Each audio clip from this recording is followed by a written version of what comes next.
Ain't nothing you can do about it. Ain't nothing you can do about it. Robbie Ray, what nothing you can do about his fastball? What nothing you can do about his off-speed pitching? Robbie Ray, wow, what a performance in his debut for the Giants, Shasky. I thought at times from like the second inning on, it had a Carlos Rodon-like electricity to it, where you saw a power lefty. And I'd heard a lot about, Kyle Harrison's a power lefty. There's a difference, right? When you're pumping 96, 97, 98, Rodon even could throw a little harder from the left side. You're very unique. There's just not a lot of guys that can do that. Blake Snell can go 95, 96, a little if he wants to hump it up there. But the way Robbie Ray conceals the ball with this little kind of like compact delivery, the slider was working. He was super amped early, at least you could tell. No doubt. And then once he settled in, yeah, he was unbelievable. But I'm watching that entire thing, and all I kept thinking was, he's got to be thinking in his head, as everyone and their moms wants to get contract extensions, cha-ching, cha-ching, cha-ching, cha-ching. I only need a couple more starts like this if I'm Robbie Ray, and then I can kind of ease into the offseason. Yeah. I'll opt out. Someone's going to give me a 3 to 5 year deal worth $150, $160 million. You know, I'm going to take this approach today with the Giants. And look, I don't think they're going anywhere this season. Hey, it is what it is. Maybe they get hot. Maybe they go on a run. Maybe they sneak into the wild card. We'll see. But I'm thinking about next season, right? And I'm thinking about pillars. We keep talking about pillars and what you could bring into next season. And the Giants right now, what do they have to hang their hat on? I don't know.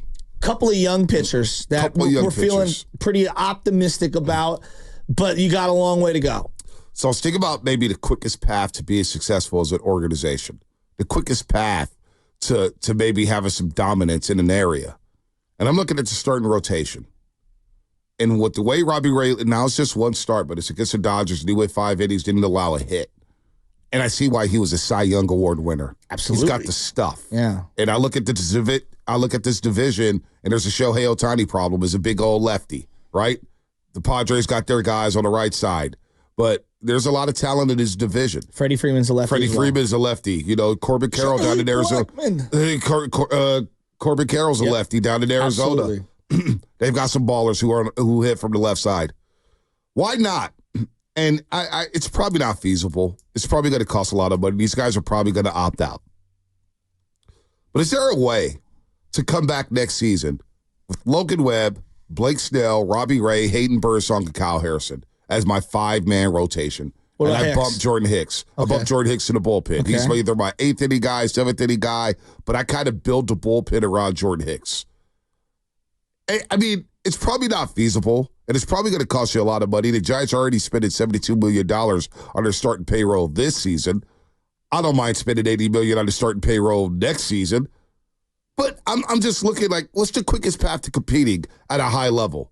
Well, can I start with a starting rotation that's going to keep me in baseball games? Like, I would feel very confident in the National League if I went into the season with Logan Webb, Blake Snell, Robbie Ray, Hayden Birdsong, and Kyle Harrison. I think that was what they were hoping this year was going to be. But here's I agree with you. And remember, we said this kind of going into the year.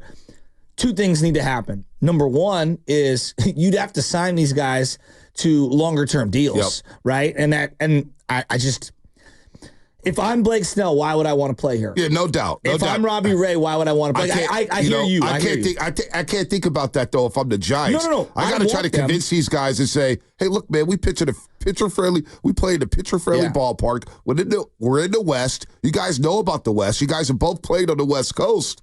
Stay here and be our pillars, be our leaders." I agree, but then they're going to say to you, Bonte, you don't even know who your shortstop is. Yeah, but that's a problem. And then the other thing they're going to say to you, they're going to turn around and go, have you seen your outfield defense? Yeah. Oh, yeah. You've let 2 balls drop in between guys in a 2-day span. And so, like, in terms of team building for this ballpark, absolutely, pitching in any generation is going to carry the day. And having 2 cost-controlled players in Harrison and Birdsong makes it a hell of a lot easier to spend $30 or $40 million on multiple high-end lefties. And these guys can learn how to pitch and learn how to be professionals from these veterans in Robbie Ray, Logan Webb, and Blake Snell. I just look at it 2 ways. The reason why most of these guys are going to say no is because the Giants have shown they're very unwilling to give 4, 5, 6-year deals to starting pitchers. They're very risk averse. And so I agree.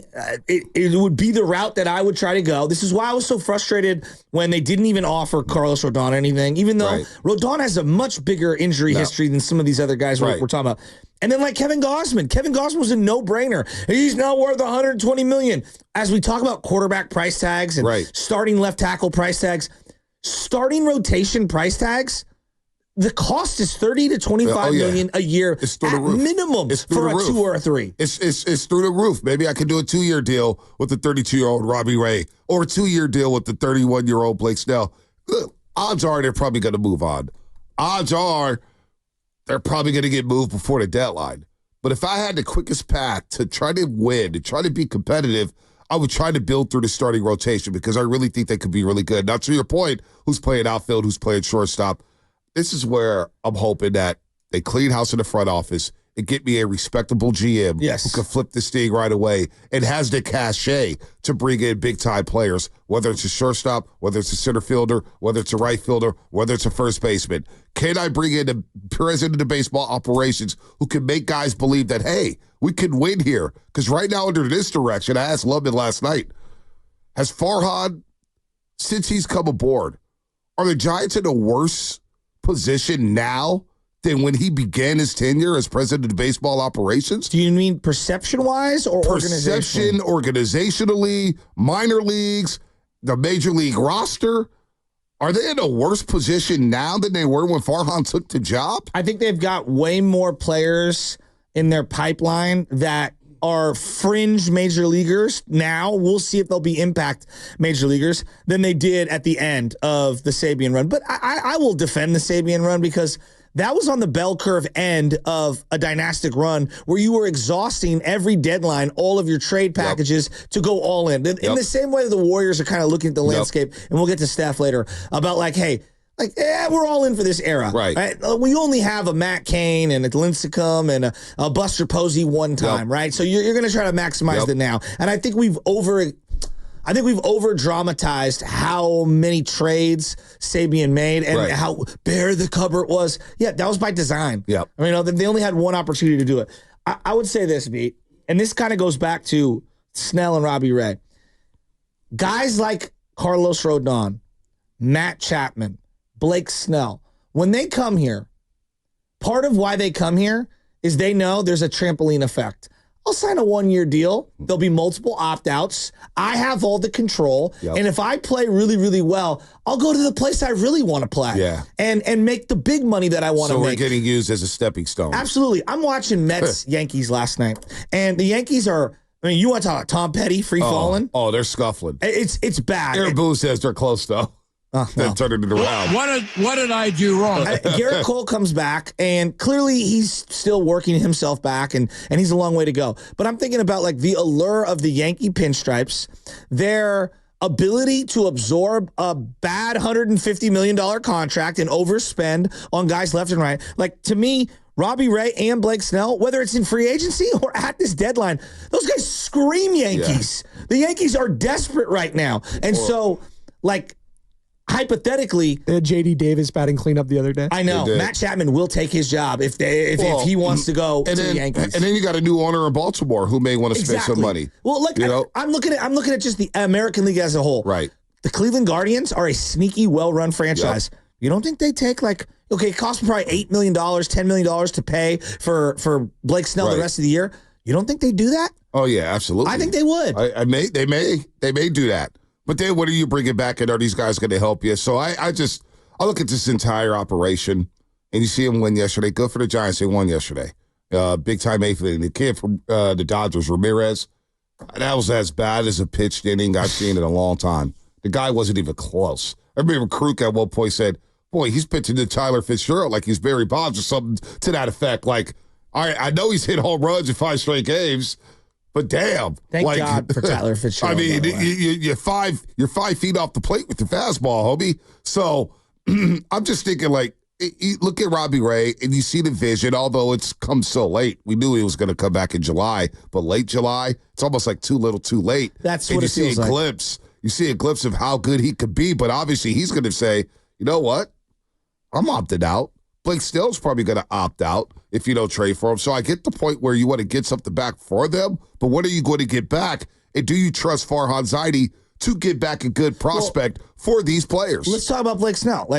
Blake Snell this year alone has questioned the organization pushing him too hard to come back from the injury. Oh, yeah, he's so out. So I have a very hard time believing that he's happy with what has transpired behind the scenes. And I don't know, I understand the organization's point of view. There might not be a bad guy in this one. No. But I can see also Blake Snell's point of view, wait a minute, you signed me really late, okay, even though it takes two to tango. Right. You signed me really late. I didn't really have a spring training. I didn't do any real, legit rehab starts. And then I go back out there. I get hurt. I'm not the same. And you want me to go back out there when I know that I have a 3 or 4 year deal that could be awaiting me in the offseason? No doubt. If I'm right? No doubt. And he's looking at Baltimore. He's looking at a prospect team. Robbie Ray's probably looking at a prospective team. And then now what do you have left? I don't think Farhan can survive this, and I don't trust him to get back the right assets for these lefties, because Robbie Ray looked great yesterday. You telling me he can't help a contender? Oh, I mean, Blake Snell can't help a contender? I would love for him to stay on the team. I would love for the Giants to start 2025 with a rotation of Logan Webb, Blake Snell, Robbie Ray, Hayden Birdsong, Kyle Harrison. 3 lefties, 2 righties. I feel great about that going into 2025. Unfortunately, I don't think they're going to think the same. You know what I'm saying? And if you bring back Farhan, does he have the wherewithal to build a good line? That's the problem, man. It goes back to the lineup. Now, I know they went off in the 8th inning yesterday. They kept hitting singles, and they get a win. And maybe they get a split today. Hell, maybe the Giants get a split at Dodger Stadium and salvage maybe the first 7 games of the post-All-Star break. Maybe they do that. Maybe they give some optimism. But they're 5 games under 500. Let's be real. You look at this lineup. And Jorge Soler's an automatic out, even though he walked 3 times yesterday. Lamont Wade Jr., what's going on with him? Ponce. Ramos was 1 of 5. You know what I'm saying? Conforto striking out 4 times. Conforto's done. Ponce, this is the transaction that I want you to just think about. I don't know if Luis Matos is any good at all. I don't know. You know why? Because you've never given him a week straight, 2 weeks straight of at-bats. When I saw the Derek Hill acquisition, I go, this guy, he just doesn't get it. And I'm talking about Farhan. We got him because he hits lefties. He's got 19 at-bats against lefties this year. This is a guy with 75 career base hits, scattered over 5 seasons, a 28-year-old. His obsession with acquiring mediocre randos, as I call them, and Derek Hill, nice guys from Elk Grove. I'm sure he's a good dude, and I understand. You cannot construct a team of Lamont Wades and Derek Hills. And no. Not in this division. No. Not in this division. Forget the division. The fan base has rejected that. And if you want to truly see what you have in Luis Matos, stop bringing him up and having him pinch hit. You said this the other day, and it's so true. The kid is a kid, number one. And number 2, give him a pat on the back and let him play for 2 weeks. And this is where the analytic people will never understand being in the dugout and playing in the game. When you're a young player, you need to see 7, 8, 9, 10 at-bats over a 2-3 day span to get yourself feeling good. You got me thinking about the Warriors and what we've been talking about for the last 3 years. Kaminga needs to play. Moody needs to play. You let Pajivsky play. TJD got to play. And you saw these guys get better and better by the game. Young guys need to play. Exactly. I always thought it wrecked Harrison Barnes with the Golden State Warriors when you brought in Iguodala, and I get Iguodala wanted to start, but Harrison Barnes came off the bench for the first time in his life, and he was lost that season. Lost the year before they won the championship. I want Iguodala. Mark Jackson's last season as head coach of the Golden State Warriors. Young players need to play, especially in baseball and basketball. And Matos, who does have an NL Player of the Week award under his belt, just is you're platooning a youngster who doesn't even know when he's going to play. So now he's pressing and trying to make every play in the outfield, and that's not going well. He's trying to make every hit. He's striking out left and right. He's not seeing enough pitches. And you're playing Mike Conforto at this point, who we know who Mike Conforto is. He's a guy who's going to strike out 4 times in a game. That's what he did last night. So Matos is just sitting there. Let him get at bats in Sacramento. Let him play with Luciano and bring both those guys up when you're ready to roll. And speaking of Luciano, We're going to ever see him again? I don't even know. What position is he? I don't.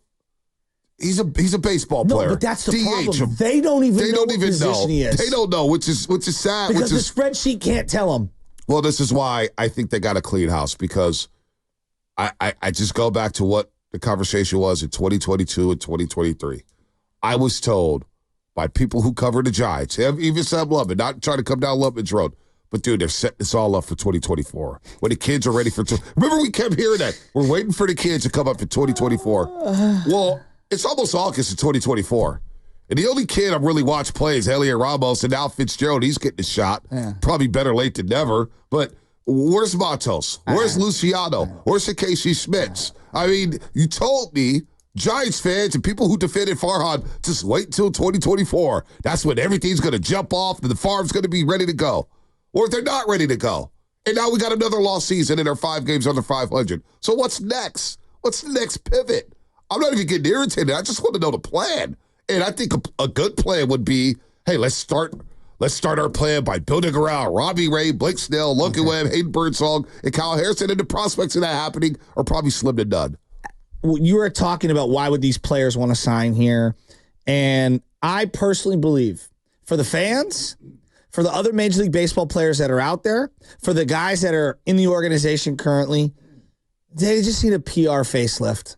They just do, in the worst way. Yeah. In the absolute worst way. And if you want to change how business is done, you can't expect the zebra to change his stripes. Yeah. Farhan is going to be obsessed with acquiring the Derek Hills of the world for the rest of his life. It's unbelievable. Like, he works the back end of the roster more than the worst guy in your fantasy league does. And we all know that guy who has 75 transactions a week and still doesn't win more than 4 games every year. That's Farhan. I mean, he treats this whole thing like a fantasy, not realizing that these are individual people inside those helmets and inside those caps, and they have feelings too. And so someone like a Luis Matos, for example, how can he ever feel comfortable if he literally is the only guy in the last decade to win Player of the Week and then get sent down not once, not twice, but 3 times? It's unbelievable. It's unbelievable. It's almost unprecedented. I'm just, and then I'm looking at the offseason transactions. I don't want him running another offseason. We already chronicled Ross Stripling, Sean Manaea, Taylor Rogers, Michael Conforto. Who else did they bring over in that season? They spent like $150 million on 7 Don't forget players. Taylor Rogers. How do you give him $12.5 million? Yeah. And then this year, you gave Soler the money. You do give Soler's just... I've never seen a player so addicted to trying to pull the ball. It's honestly become its own joke. Well, and then you got Jung-Hoo Lee. Don't forget about him. We don't even know if he's a player. I have no idea. His salary... It starts to jump, too. Yeah, it goes from this year. I forgot about that. Haven't played that much this year. His salary, listen to the salary jump. Listen to the salary jump. He's making $7.8 million this year. It jumps to $16.8 next season. Oh, boy. And then it jumps to $22.8 in 2026. Then it's at $22.8 in 2027. And we don't even know who he is. So what player coming off of multiple Tommy Johns will we be trading him for 2 years from now? Just sell and just fire everybody. I mean, I can't even enjoy the win yesterday because I know that Robbie Ray's gone.